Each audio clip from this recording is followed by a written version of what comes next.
Shalom, Israel. Shalom Israel. And we're back. We're going to do another video. This time, we're going to go into one of the doctrines that we've been taught in the truth, and it's in reference to Genesis 49, and it's in reference to the instruments of cruelty. Because we've been taught that, along with the 12 tribes chart, we've been taught that the instruments of cruelty means that Simeon and Levi actually did voodoo in this particular case. So we're going to go into the scripture. The scripture says, Acts 17 and 11, that they searched the scriptures daily to see if it was so. So we're going to go into the scriptures and we're going to see if it's so according to the scripture. Can you give me 1 Thessalonians 5:21? Because this is our foundational scripture right here. Go ahead. Thessalonians 5:21. It says, prove all things, hold fast that which is good.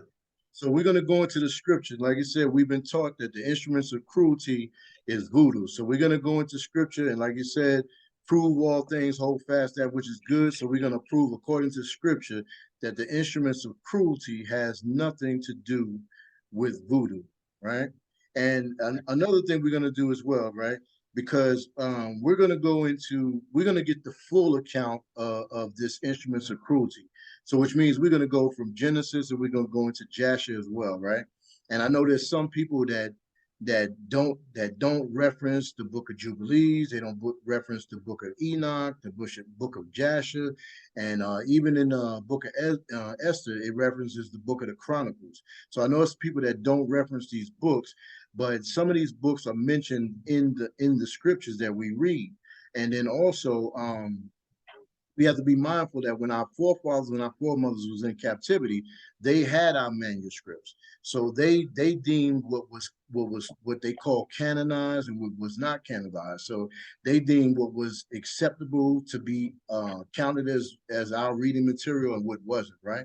So let's get that right there. Give me what's that, Romans 3? We'll Romans start 3. Romans 3, and we'll start at verse 1. Because they had our manuscripts, and so they decided what should be put out to the general public and what shouldn't be, right? Well, go ahead. Romans chapter 3, starting at verse 1, and it reads, what advantage then have the Jew, or what profit is there of circumcision? Verse 2, much every way, chiefly because that unto them were committed the oracles of Yahweh. It says were committed to them the oracles of Yahweh, meaning the word of the Most High, right? And so we know in Psalms 147, verse 19 and 20, it says that he showed his word unto Jacob, his law, statutes, and commandments to Israel. He have not dealt so with any other nation. So therefore, this proves right here they had no right to determine what should be accepted and what shouldn't be accepted, because it's all of it's the word of the Most High. But they decided what should be canonized and what shouldn't, right? So we're going to go in and we're going to give you another scripture to show that why we use certain books, like I said, Jasher and Enoch and all of those other books, right, that we reference. Let's get that too, brother. Second Ezra's chapter 14, and let's pick it up verse 42. The second Ezra, chapter 14, verse 42, out of the Apocrypha, and it reads, the highest gave understanding unto the 5 men, and they wrote the wonderful visions of the night that were told, which they knew not. And they sat 40 days, and they wrote in the day, and at night they ate bread. So it says 5 men wrote in 40 days, day and night. They wrote day and night in 40 days, right? Go ahead.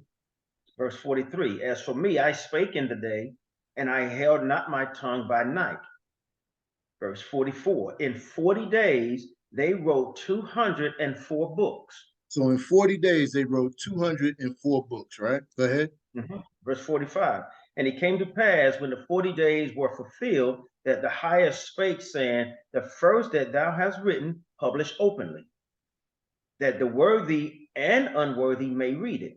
So he said, first, the books that you publish first, publish it openly to the worthy and to the unworthy, right? So it's books right now, like the Bible's out, and you have just with the Bible, the 66 books, not even including the Apocrypha. Some people don't even believe the Bible itself, right? But then we have some people that's in the truth. They only believe in the Bible, and they'll go with the Apocrypha as well. But you have to understand that the Apocrypha was at one time in the original King James Bible, the 1611. It was in for like 400 years before the Catholic Church or the Protestants deemed that it was not, it shouldn't be in there, and they took it out of the Bible. So, like I said, we read over here that unto us was given the oracles of the Most High. So it's not up to them to decide what should be in and what shouldn't be in, right? So this is what this is talking. This is what this is talking about. Go ahead, brother. Yeah, let me make this point since you expounded on that. And so one thing we need to also understand is that the same ones who canonized the 66 books are also the ones who removed the Apocrypha. So if you subscribe to the Apocrypha, to the 66 books of the Bible and not the Apocrypha, it's the same group of people who canonized and removed those additional books. Just want to make that point. Absolutely, absolutely, absolutely. Let's pick it up at verse 46, bro. Verse 46. But keep the 70 lads, that thou mayest deliver them only to such as be wise among the people. So he said, in the last day, keep 70 until the last, that they may be delivered only to such as be wise among the people. So when you hear about the book of Enoch coming out, and a lot of people referencing the book of Enoch, people are talking more about the book of Jubilees, they're talking more about the book of Jasher. These are some of the last books that's coming out in the last day. And it said that they may be delivered unto such as be wise among the people. So we have to be able to go into these books, and we have to be able to discern spiritually if these books contradict what we know as being the scriptures. And what we've found is that these books further give you greater detail on the stories that we already know. So like I said, we're going to go into this instruments of cruelty, and we're going to go between the Bible, and we're going to go between the book of Jasher, and we're going to get the full account of it, and we're going to show and prove according to scripture, like I said, prove all things. We're going to show exactly what the instruments of cruelty is according to the scripture, right? So go ahead and pick that up at verse 47, brother. Verse 47, and it reads, for in them is the spring of understanding, the fountain of wisdom, and the stream of knowledge. And I did so. So this is why we go into these books, right? So we're going to pick up the story in reference to the instruments of cruelty. Give me Genesis 49 and give me verse 1. Genesis chapter 49, verse 1, and it reads, and Jacob called unto his sons and said, gather yourselves together, that I may tell you that which shall befall you in the last days. So it was common practice for the fathers to gather their children together and pronounce the blessing on them, and also to tell them what would befall them in the last days. So this is Jacob, who's the progenitor of the 12 tribes, and he's getting together all 12 of his sons. And he has a daughter, but he's getting together with the 12 sons. He's telling them what's going to befall them in the last day, right? So we're going to go from the account of Simeon and Levi, and like I said, we're going to bring out the understanding on instruments of cruelty, right? So drop down to verse 5, brother. Genesis chapter 49, verse 5, and it reads, Simeon and Levi are brethren. Instruments of cruelty are in their habitations. Well, instruments of cruelty are in their habitation, right? So I'm going to pull this up. We're going to get in the Strong's Concordance and find out what this instrument of cruelty is, right? So let me share my screen with you on that. We'll show what that is on here, right? So this is the verse here, verse 5. It says, Simeon and Levi, brethren, instruments of cruelty are in their habitation, right? So let's get the Strong's Concordance and see what instruments of cruelty is. You see that, brother? Yes. Can you go ahead and read this in here? Yes. See what this instrument of cruelty is? This is the Strong's H2555. Instruments of cruelty: violence, violent, cruel, wrong, false, cruel, damage, injustice, oppressor, and then unrighteous. And voodoo, right? Voodoo is nowhere to be found. It's not there? Nope. So this is the Strong's Concordance. It's 2555. So this tells us exactly what this instruments of cruelty is, right? And it says violence, cruelty, wrong, false, damage, injustice, oppressor, and unrighteousness, right? So it's telling you what Mhm. this is, right? So let's pick that back up. Pick it back up, verse 5, brother. Genesis chapter 49, verse 5, and it reads, Simeon and Levi are brethren. Instruments of cruelty are in their habitations. So at this point, Jacob is going to tell them what's going to befall them based on what they did. Go ahead, pick it up, verse 6. Verse 6, O my soul, come not thou into their secret, unto their assembly. Mine honor be not thou united. For in their anger they slew a man, and in their self will they dig down a wall. Anger that they slew a man, meaning that they killed a man. So this is what this is talking about, right? Go ahead. Mhm. Verse 7, cursed be their anger, for it was fierce, and their wrath, for it was cruel. I would divide them in Jacob and scatter them in Israel. So based on what they did on with the instruments of cruelty, and it says that they slew a man, that it said in the future they would be divided among Jacob, right? They would divide them, Jacob would divide them and scatter them among Israel, right? So when you go Mhm. further into the scripture, you'll see that Judah had a portion, and the portion was large, so Simeon was scattered within in Judah as well. And this is what this is talking about. This is the future tense. It said, "I will divide them in Jacob and scatter them." Right. So Mhm. when it comes to this instruments of cruelty, we're gonna go into the story and we're gonna find out exactly what this is. Right. So let's pick this Mhm. up in Genesis 34.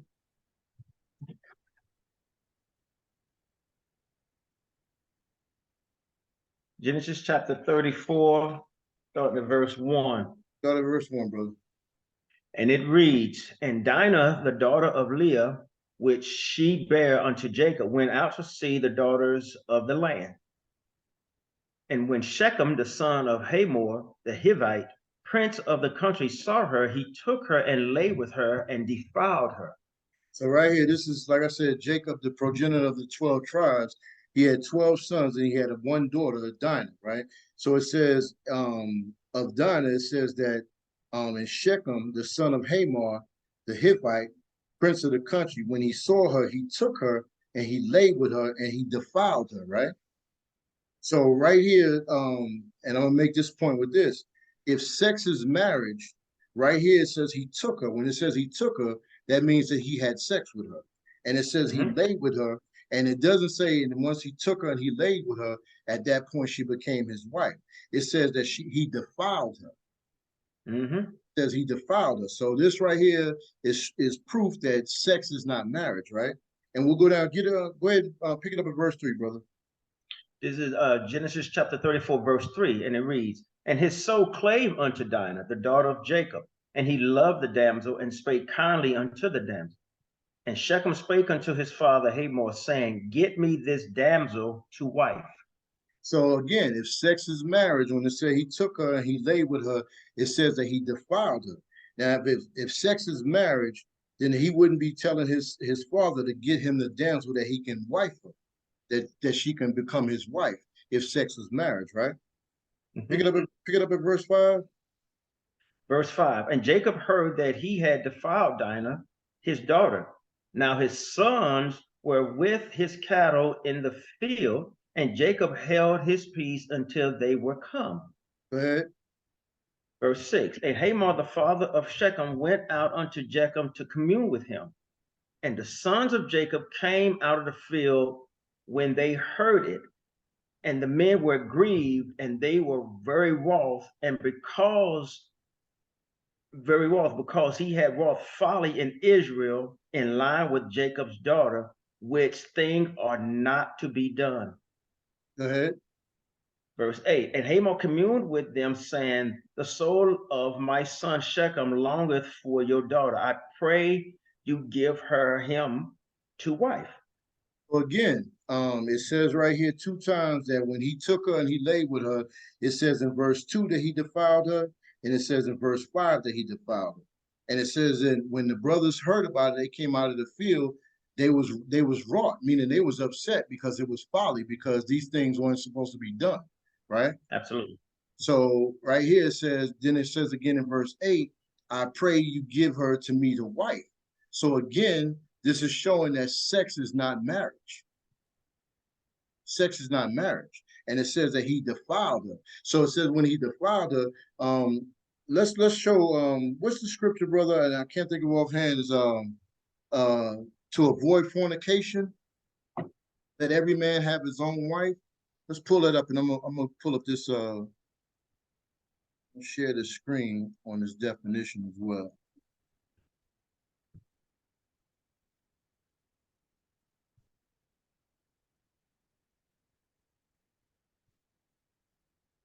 First Corinthians 7 and verse 2. Nevertheless, to avoid fornication, let every man have his own wife, and let every woman have her own husband. So it says to avoid fornication, let every man have his own wife, and let every woman have her own husband, right? So let's get the definition of fornication real quick, and we'll see what that's talking about. Can you read that for me, brother? Fornication, consensual sexual intercourse between two persons not married to each other. Sexual intercourse between two persons not married to each other. So sex is not marriage. Sex, uh, sex, just by virtue of the fact that Shechem laid with her, it says he defiled her. She did not become his wife. Now, sex consummates a marriage, but sex does not make a marriage, right? So it says when the brothers came out, they was upset about what was going on, right? So let's pick that up. Give me Jasher 33. We'll pick the story up there. Let's get some more understanding on this.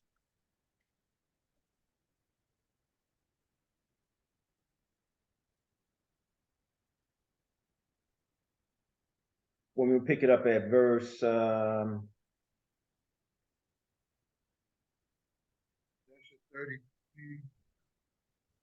Give me verse 8, brother. Okay, this is the book of Jasher, chapter 33, verse 8, and it reads, And Shechem beheld Dinah, the daughter of Jacob, sitting with her mother before the daughters of the city. And the damsel pleased him greatly. And he there asked his friends and his people, saying, Whose daughter is that sitting amongst the women, whom It I said, do not? go ahead. So that was verse 30, that was verse 8, brother. Yes, verse 8. Okay, so when it says this verse 8, right, this further expounds off of verse 34 in verse 1. And Dinah, the daughter of Leah, which she bore unto Jacob, went out to see the daughters of the land. It says, and when Shechem, the son of Hamor, the Hivite, the prince of the country, saw her, he took her and defiled, and he took her and lay with her and defiled her. So this is what this is talking about. So we're going to get further details on this story, right? Go ahead, pick it up, brother. Verse 9, and they said unto him, Surely this is the daughter of Jacob, the son of Isaac, the Hebrew, who has dwelt in this city for some time. And when it was reported that the daughters of the land were going forth to rejoice, she went with her mother and maidservants to sit amongst them, as thou seest. Go ahead. Verse 10, and Shechem beheld Dinah, the daughter of Jacob, and when he looked at her, his soul became fixed upon Dinah. So when he saw her, he thought she looked real nice. His soul was fixed upon her, right? Go ahead. Verse 11, and he sent and had her taken by force. And Dinah came to the house of Shechem, and he seized her forcibly and lay with her and humbled her, and he loved her exceedingly and placed her in his house. So it says he took her, he seized her forcibly, and he lay with her and humbled her, meaning that he had sex with her, right? And Genesis 34 says that he took her and lay with her and defiled her, right? So this is what this is talking about. Go ahead. Verse 12, and they came and told the thing unto Jacob. And when Jacob heard that Shechem had defiled his daughter Dinah, Jacob sent 12 of his servants to fetch Dinah from the house of Shechem. And they went and came to the house of Shechem to take away Dinah from there. So again, it's saying that he defiled her. It doesn't say that she became his wife. It said he defiled her, right? Go ahead. Verse 13, and when they came, Shechem went out to them with his men and drove them from his house. and he would not suffer them to come before Dinah. But Shechem was sitting with Dinah, kissing and embracing her before their eyes. So when Jacob sent the cavalry to go pick up Dinah after he heard what happened, this guy Shechem, he's sitting there and he's kissing on her and he won't let him go. He won't let her go. So the guys left, right? It says he was kissing Dinah and embracing her before their eyes. So he defiled her, he took her, he humbled her, he defiled her, and now he's sitting there in front of them like pretty much like, what you gonna do about it? There you go. That's pretty much what he's saying. He said, I took, and the thing is, you know, people, when you from the hood, you got that one family in the hood, and it's like a million of them in that family. If you do something, if you do something to one of them, it's you did it to all of them. Right? Yeah. So you got to know in this case, with Jacob being the progenitor of the 12 tribes, meaning he had 12 sons and they had one daughter. So can you imagine what this story is going, right? So this is where this instruments of cruelty is going, right? And it says right here that he sent the cavalry out. He didn't even send the brothers. He sent the cavalry out. And it says when he got to Shechem, well, he said, but Shechem was sitting with Dinah, kissing and embracing her in front of their eyes, right? So let's pick it up in verse 14, brother. Verse 14, and the servants of Jacob came back and told him, saying, when we came, he and his men drove us away, and thus did Shechem do unto Dinah before our eyes. So he was telling Jacob what he was doing before their eyes in front of him, right? Pick it up in verse 15, brother. Verse 15, and Jacob knew moreover that Shechem had defiled his daughter, but he said nothing. And his sons were feeding his cattle in the field, and Jacob remained silent till their return. Go ahead. Verse 16, and before his sons came home, Jacob sent two maidens from his servants' daughters to take care of Dinah in the house of Shechem, and to remain with her. And Shechem sent three of his friends to his father Hamor, the son of Chedikim, the son of Pered, saying, get me this damsel for a wife. So again, if sex is marriage, he's already defiled her, and it said he defiled her multiple times on here. It said he humbled her, and when they went to go try to retrieve and get Dinah back, he was sitting there kissing and holding on to her. And now he's, just like it says in Genesis 34, that he went to his father and he said, get me the damsel to wife. So again, showing that sex is not marriage, right? Go ahead, pick it up. Verse 17, and Hamor, the son of Chedikim, the Hivite, came to the house of Shechem, his son, and he sat before him. And Hamor said unto his son, Shechem, is there then no woman amongst the daughters of thy people that thou wilt take an Hebrew woman who is not of thy people? So she's not of his people, because when you go into the story, Shechem, they're not Israelites. So not only did he defile her, but he's not even an Israelite, right? Because an Israelite wouldn't even go about doing that.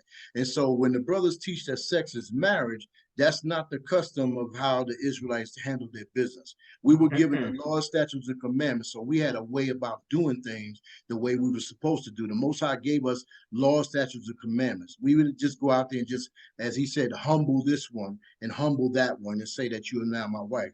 That's actually putting the cart before the horse, right? Exactly. Right. So hold that right there. And I'm gonna prove that this is saying that it's putting the cart before the horse, because we read in Corinthians, it said to avoid fornication, let every man have his own wife and let every woman have her own husband, meaning that sexual intercourse between two people that's not married is fornication. It's not marriage, right? So, like I said, we were given law, statutes, and commandments. So even if that's the case, that we might slip up and we might end up having sexual intercourse, but the Most High gave us a law to correct the wrong, right? So when we're saying sex is marriage, that's putting the cart before the horse, right? But let's get the law on that. Give me Deuteronomy 22 and give me verse 28 and 29. And we're going to come back to this story of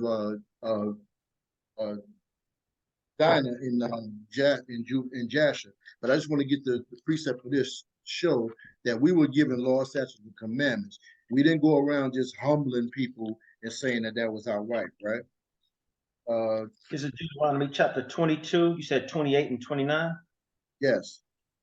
Okay, and it reads, if a man find a damsel that is a virgin, which is not betrothed, and lay hold on her, and lie with her, and they be found, then the man that lay with her shall give unto the damsel's father 50 shekels of silver, and she shall be his wife.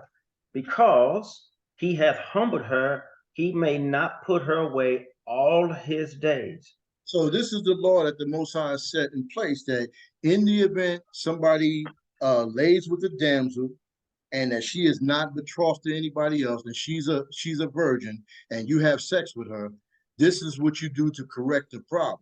It says, give me verse 28 again, huh?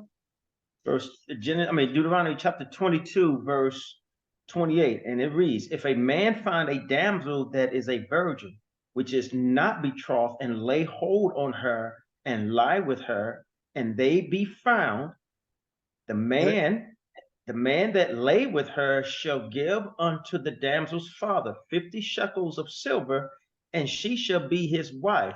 Because he hath humbled her, he may not put her away all his days. So it says, because he had humbled her, meaning that he already had sexual intercourse with her. So this is the way, this is, if you're saying sex is marriage, that's putting the cart before the horse. So in the event that this happens, which is it happened, and it will happen because it's in the law. So this is the law that the Most High put in place to right the wrong. So he said, if he humbled her and she's not betrothed to anybody else and she's a virgin, at that point you go to the damsel's father and you pay the dowry and you make her, and at that point she will become your wife, right? Mhm. So that's how you would right that wrong. So it's nowhere in the scripture where it says sex is marriage, right? So let's pick the story back up in Joshua. Pick it up at verse 20, huh? And verse 20, and the men that were this is Joshua chapter 33, verse 20, and the men were very much grieved concerning their sister, and they all came home fired with anger before the time of the gathering in their cattle. Go ahead. Okay, verse 21, and they came and sat before their father, and they spoke unto him, kindled with anger, kindled with wrath, saying, surely death is due to this man and his household, because Yahweh Elohim of the whole earth commanded Noah and his children that man shall never rob nor commit adultery. Now behold, Shechem has both ravaged and committed fornication with our sister, and not one of all their people of the city spoke a word to him. So this verse right here, it says, these are the brothers. Now they found out what was going on and they're upset about this, right? And it says, and they came and they sat before their father and they spoke unto him, kindled with wrath. They was upset about what happened to their only sister, right? And they said, surely death is due to this man and his household, because Yahuwah Elohim of the whole earth commanded Noah and his children that they should never rob nor commit adultery. Adultery is sleeping with another man's wife, right? So, like I said, we were given the oracles of the Most High. So the Israel had a certain way to go about doing things. So they knew the law, statutes, and commandments. So they was hot about that. So they said, nor commit adultery, now behold, Shechem have ravaged and committed fornication with our sister, and not one of the people in the city spoke a word to him. That word ravage right there, when it says he defiled her, when you go into the definition of ravage, it means that he raped her. Exactly. He raped her. So of course they was upset about this, and this is where the instruments of cruelty starts to come into place, right? Pick it up at verse 22 up. Verse 22, surely thou knowest and understandest that the judgment of death is due to Shechem and to his father and to the whole city on account of the thing which he has done. Go ahead. And whilst, verse 23, and whilst they were speaking before their father in this matter, behold, Hamor, the father of Shechem, came to speak to Jacob the words of his son concerning Dinah. And he sat before Jacob and before his sons. Verse 24, and Hamor spoke unto them, saying, the soul of my son Shechem longeth for your daughter. I pray you give her unto him for a wife, and intermarry with us. Give us your daughters, and we will give you our daughters, and you shall dwell with us in our land, and we will be as one people in the land. Right? Verse 25, for our land is very extensive, so dwell ye and trade therein, and get possession in it, and do therein as ye desire, and no one shall prevent you by saying a word to you. Give me that verse 24 again, huh? Verse 24, this is Joshua chapter 23, verse 33, verse 24, and it reads, and Hamor spoke unto them, saying, the soul of my son Shechem longeth for your daughter. I pray you give her unto him for a wife, and intermarry with us. Give us your daughters, and we will give you our daughters, and you shall dwell with us in our land, and we will be as one people in the land.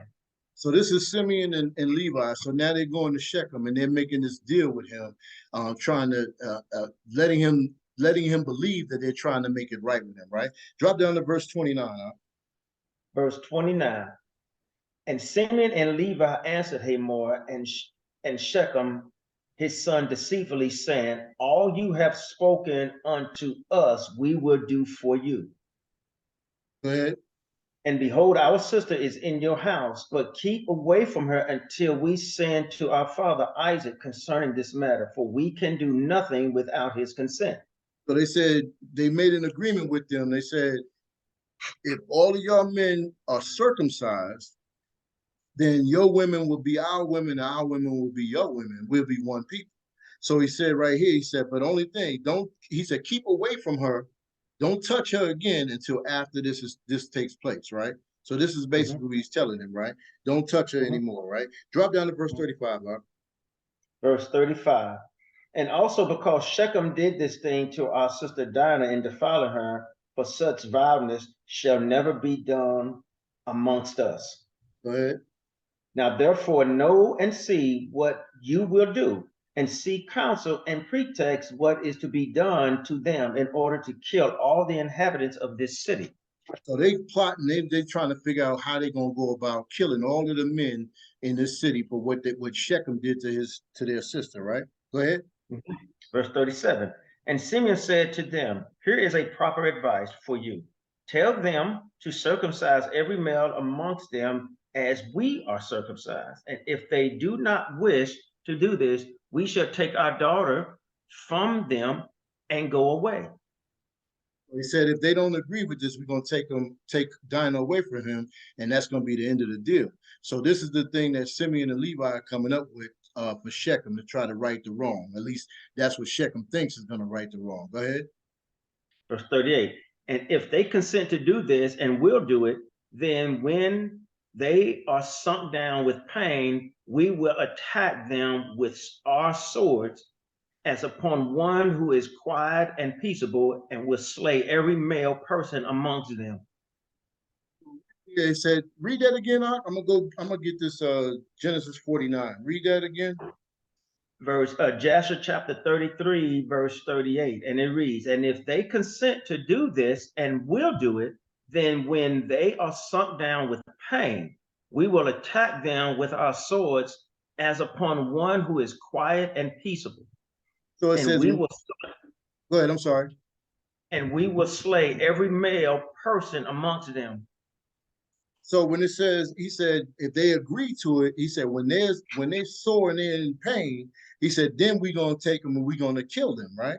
So when you go back to Genesis 49, and it's in verse 5, and it says, Simeon and Levi are brothers, instruments of cruelty are in their habitation. And verse 6 says, O my soul, come not thou into their secret, unto their assembly, my honor. Be not thou united in their anger. In their anger, they slew a man, and in their self-will, they dig down a wall. So this is the instruments of cruelty, that when Shechem and them agreed to being circumcised, they said, when they're in pain, we're going to go in and we're going to kill them, right? Pick that up. Go ahead, pick that up. Verse 39. verse 39. And Yep. Simeon's advice, Jasher 33 and 39, and it reads, and Simeon's advice pleased them, and Simeon and Levi resolved to do unto them as it was proposed. Good. And on the next morning, Shechem and Hamor, his father, came again unto Jacob and his sons to speak concerning Dinah, to hear what answer the sons of Jacob would give to their words. Verse 41, and the sons of Jacob spoke deceitfully to them, saying, we told our father Isaac all your words, and your words pleased him. So they lied to him and said, we told our father Jacob what was going on, but they didn't. They came up with this plan that they were going to cause them to be circumcised, and while they were in pain, they were going to go ahead and kill them for doing what they did to their sister, right? Go ahead and pick it up, verse 43. Verse 43, Jasher chapter 33, verse 43, and it reads, now we have made known to you all our ways that our father spoke unto us, for we cannot do this of which you spoke unto us, to give our daughter to an uncircumcised man, for it is a disgrace to us. Verse 44, but he said it's a disgrace to them. Go ahead. Verse 44, but herein will we consent to you to give you our daughter, and we will also take unto ourselves your daughters, and will dwell amongst you and be one people as ye have spoken. If you will hearken to us and consent to be like us, to circumcise every male belonging to you as we are circumcised.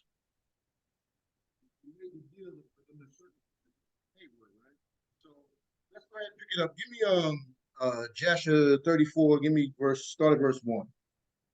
Jasher 34, verse 1. And the number of all the males that were circumcised were 645 men and 246 children. Go ahead. But Chedecum, the son of Pered, the father of Hamor, and his sixth brother would not listen to Shechem and his father Hamor, and they would not be circumcised, for the proposal of the sons of Jacob was loathsome in their sight, and their anger was greatly roused at this, that the people of the city had not hearkened to them. So these people, these are a few people that said they're not going to hearken to that. But Shechem, he wanted Dinah so bad that he listened to them, right? So drop down to give me verse 5, Mark. This is Jasher chapter 34, verse 5. And they sought to slay also Shechem and his father Hamor, and they sought to slay Dinah with them on account of this matter. So because these people said, we're not going to get circumcised. That's not our custom. That's not our law. So because Shechem and his father wanted all of the men to do it, the men there wanted to kill Shechem as well for trying to go against what they wasn't given the laws to be circumcised. But because he wanted Dinah so bad, he wanted everybody to conform to this, and they didn't want to do that, right? Drop down to verse 10 up. Jasher 34, verse 10. On account of a Hebrew woman did Shechem and Hamor his father and all the inhabitants of their city do that which they had been unacquainted, and which their ancestors never commanded them. So they was never commanded, they was never given the law, statutes, commandments to be circumcised, right? So this is why they didn't want to do this. Go ahead. Where then will you fly, or where conceal your shame all your days before your brethren, the inhabitants of the land of Canaan? Go ahead. Now therefore we cannot bear up against this thing which ye have done, neither can we be burdened with this yoke upon us, which our ancestors did not command us. Behold, tomorrow we will go and assemble all our brethren, the Canaanitish brethren who dwell in the land, and we will all come and smite you and all those who trust in you, that there shall not be a remnant left from you or them. So these are their own people that they wanted to kill them because of this, right? Let's get over to verse 16. We're going to close out with this and get the rest of the understanding on this. Go ahead. Jasher chapter 34, verse 16. But because we saw that it was not their intention and desire to accede to our wishes concerning their daughter as to our taking her, except on this condition. So we hearkened to their voices and did this act which you saw, in order to obtain our desire for them. And when we shall have obtained our request for them, we will then return to them and do unto them that which you say unto us. Verse 18, we beseech you then to wait and tarry until our flesh shall be healed and we again become strong. And we will then go together against them and do unto them that which is in your hearts and in ours. So this is their people that's plotting against them, right? And Dinah heard what was going on, right? Pick it up at verse 19. Verse 19, and Dinah, the daughter of Jacob, heard all these words which Shechem and his brothers had spoken, and what Hamor and his son Shechem and their people of their city had answered them. And she hasted and sent one of her maids to her father, had sent to take care of her in the house of Shechem to Jacob her father and to her brethren, saying, thus did Shechem and his brother advise concerning you, and thus did Hamor and Shechem and the people of the city answer them. Go ahead. Verse 22, and when Jacob heard these words, he was filled with wrath, and he was indignant at them, and his anger was kindled against them.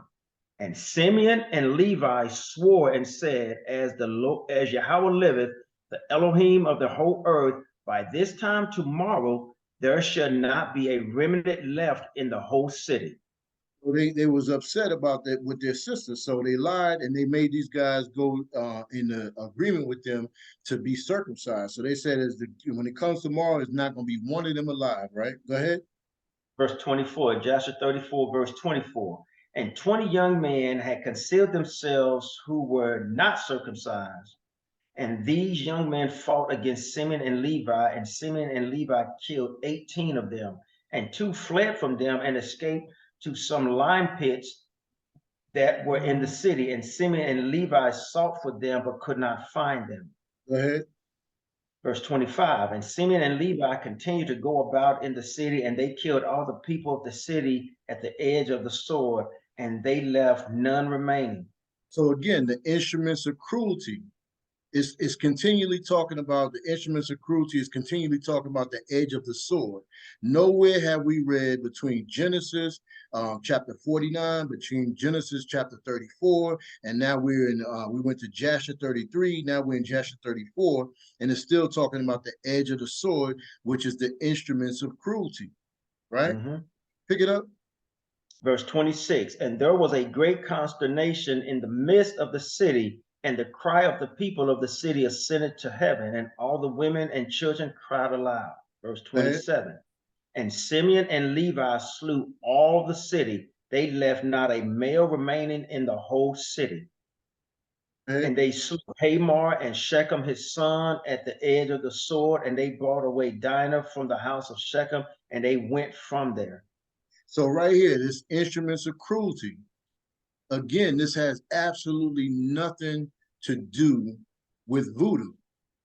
No. And we can get that account because the scripture says, prove all things, hold fast that which is good. So if the camps teach that the instruments of cruelty is voodoo, then you would have to pull a scripture that says that it's voodoo. And there's absolutely no scripture that says the instruments of cruelty is voodoo. So we would have to conclude that that's a false doctrine, right? And so we pick it up and we're going into the other books. This is Joshua. We're going into Joshua and we're picking up the same story, the same account, but we're getting further detail as to what happened. And he caused Shechem and all of the men, the Hivites, to come in agreement with them to be circumcised. And when they were saw, him and Levi, Simeon and Levi went in and slew them, just like it says in Genesis. It says that they slew a man in their anger. So this is what this is talking about. It has absolutely nothing to do with voodoo, right? Drop down to verse 30. Go to give me verse 30. Joshua chapter 34, verse 30. And whilst they were taking the spoil, 300 men stood up and threw dust at them and struck them with stones. When Simeon turned to them, and he slew them all with the edge of the sword. And Simeon turned before Levi and came into the city. Keep reading. Verse 31, and they took away their sheep and their oxen and their cattle and all the remainder of the women and little ones, and they led all these away. And they opened a gate and went out and came into their father Jacob with vigor. Go ahead. Verse 32, and when Jacob saw all that they had done to the city and saw the spoil that they took from them, Jacob was very angry at them. And Jacob said unto them, what is this that you have done to me? Behold, I obtained rest amongst the Canaanitish inhabitants of the land, and none of them meddled with me. And none of them meddled with him. So he was upset at what they did. Hey, brother, you have the testament, the 12 patriarchs, right? Yes. And I think it's in Levi. Levi picks us up to where the Most High told them to go ahead and do this, right? Because here it's saying that Jacob, he was upset because they went ahead and did this. I think it's chapter 5 that he goes into about this. If I'm not mistaken. But it says verse 32 again, it says, and when Jacob saw all that they had done to the city, and they saw the spoil, and they took them, and Jacob was very angry at them. And Jacob said unto them, what is this that y'all have done to me? Behold, I obtained rest among the Canaanite inhabitants of the land, and none of them meddled with me. So he said he was living there and he didn't have a problem with them. But now that they slew all of these men, now he's going to have a problem. Were you able to find that in the 12 patriarchs? You said it's the testament of Levi? It might be in Simeon. I think it might be either in Simeon or Levi. Simeon, try chapter 5 in Simeon. I think he picks up that story there as well. But even here in verse 34, it says, and Simeon and Levi and all the brothers with him answered their father Jacob and said unto him, behold, we live in the land, and shall Shechem do this to our sister? Why art thou silent at all that Shechem had done? And he dealt with our sister as with the harlot in the streets. So this is why they used the instruments of cruelty and killed Shechem and all of the men in the city, because he said they dealt with their sister as a harlot. So the instruments of cruelty has nothing to do with voodoo, right? So when we go back, brother, I think it's in the Testament of Levi.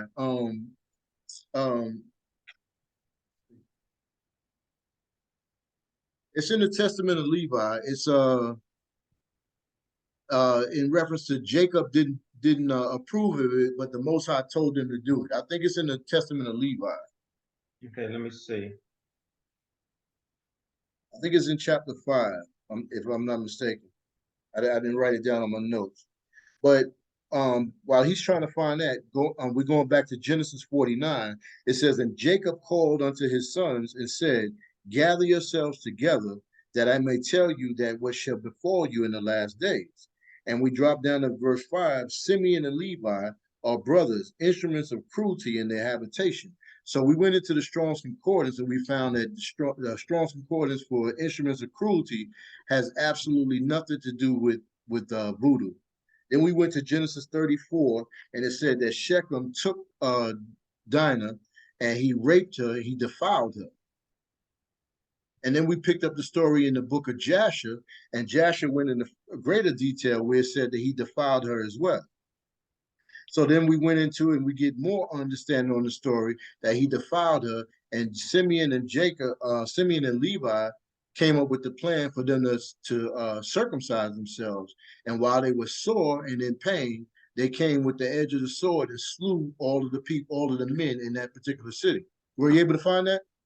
Yeah, I found it's in the Testament of Levi, chapter 2. Okay. And I'm gonna start at verse 11.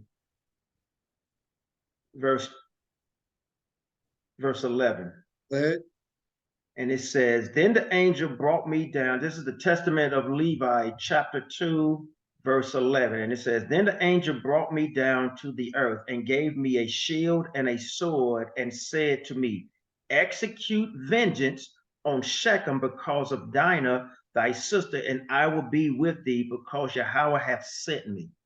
See, so right there, this is the angel of the Most High came to Levi and told him to do this to them. So when Jacob is upset about it, that's because Jacob didn't know that the angel of the Most High came to him and told him to do that. So like he said, what did it say in Jasher 33, and what verse was that? It said they treated his sister like a harlot. Uh, 33, 33 and verse 34. This is Joshua chapter 33, verse 34. And when they had gone, the sons of Jacob said unto their father, saying, Behold, we know that death is due to these wicked ones and to their city, because they transgressed which Yahweh had commanded unto Noah and his children and his seed after them. Verse 35. And also because Shechem did this thing, and our sister Dinah, defiling her, for such violence shall never be done amongst us. So right here, so this is why when it says Simeon and Levi are brothers, instruments of cruelty in their habitation. And it says, for in their anger they slew a man. So this is exactly what this is talking about. It has nothing to do with voodoo, right? And I know we did a lot of reading, and sometimes we just take we take one scripture and we pull it out and we formulate a doctrine on it, and then we believe that it says this when we didn't actually go into reading it, right? So give me 1 Timothy 4 verse 13, brother, because we accuse the Christian church as cherry picking scriptures, but yet we come over into what we call the truth, and we take a scripture and we cherry pick that out, and we build an entire doctrine around this scripture where it says instruments of cruelty is in their habitation. And now we teach in the truth that this means that they're performing voodoo. And the scriptures tell us to prove all things, hold fast that which is good. And there's absolutely no scripture that says that they were performing voodoo. And if there's anybody that's belonging to a camp, or anybody who's believing to this, holding fast to this doctrine, we just went through the scriptures. We went precept upon precept, precept upon precept, line upon line, line upon line. We went here a little. We went into Genesis 49.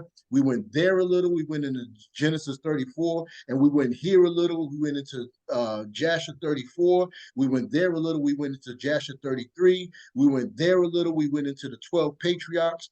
And everywhere we went, there's no scripture that says anything about instruments of cruelty being voodoo. Everywhere we went is talking about the sword, how they took a sword, the edge of the sword, and they slew a man, right? And so it wasn't a whole bunch of precepts. It was a lot of reading, but sometimes we need to read, because when we don't read, we don't get it in context, and we miss the understanding, or we come up with something that has absolutely nothing to do with that. And so this understanding from this Genesis 49 is off of this false 12 tribes chart.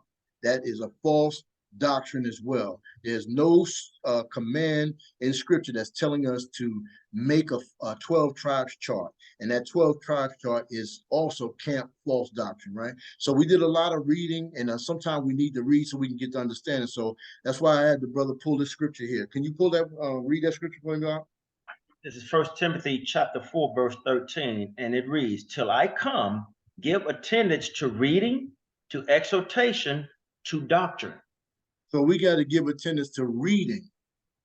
So we need to read the scriptures for ourselves. And Israel, we have a problem with wanting to be told. We have a problem with wanting to be led, and we don't go and we hold fast to these doctrines of men. And when somebody, like, we'll do this video and we'll bring out the truth of what the instruments of cruelty is. And some people are going to watch this video and they're going to still believe in the 12 tribes chart. They're going to still believe that the instruments of cruelty is voodoo. And I have to say this too: if you believe the instruments of cruelty is voodoo, then search out that scripture and post that scripture that says that the instruments of cruelty is voodoo. Because we're commanded to prove all things, hold fast that which is good. So with that, we say shalom. Shalom.